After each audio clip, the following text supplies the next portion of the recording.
Ils sont intéressants pour beaucoup de raisons.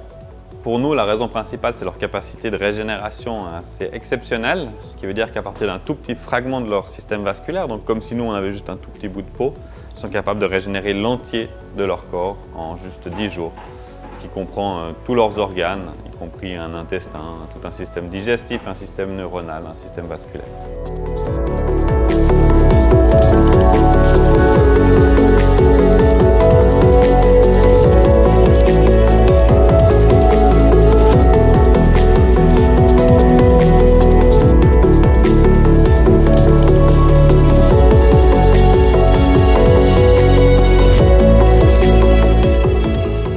De base, je ne suis pas un biologiste marin, donc j'ignore complètement comment ça fonctionne. Moi, j'avais une approche pragmatique sur le fait qu'on a de nos jours la technologie nécessaire pour pouvoir reproduire dans un laboratoire un environnement ou un micro-environnement externe. Et c'est vrai que quand j'ai présenté ça à la communauté des chercheurs de Tunisier, donc ça c'est le sous-phylum, le sous-embranchement qui comprend les acidies, ils étaient un peu plus dubitatifs.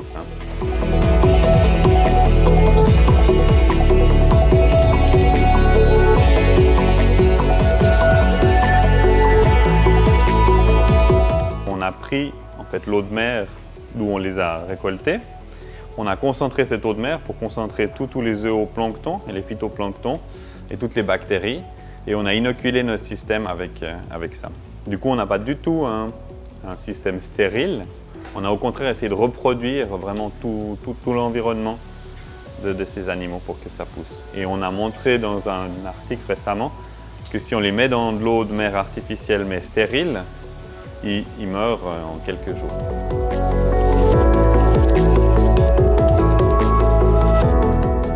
Les déchets en fait, que produisent les animaux ont tendance à s'accumuler dans l'eau de mer.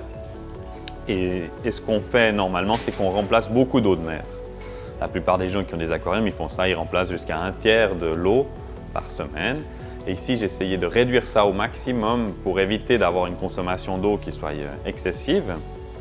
Et du coup, on avait typiquement des nitrates qui s'accumulent et j'ai rajouté en fait, à chaque fois sur notre aquarium des différents filtres pour augmenter l'environnement. Typiquement, on a rajouté des algues pour pouvoir consommer toute une partie de ces éléments azotés.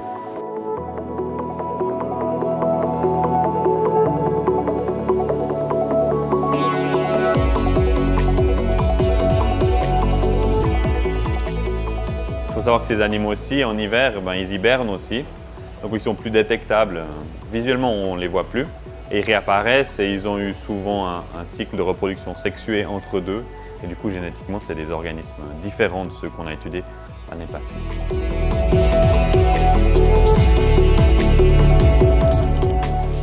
Dans tous les autres laboratoires, ce qui se fait, c'est qu'ils ont une culture qui est la plupart du temps directement dans la mer.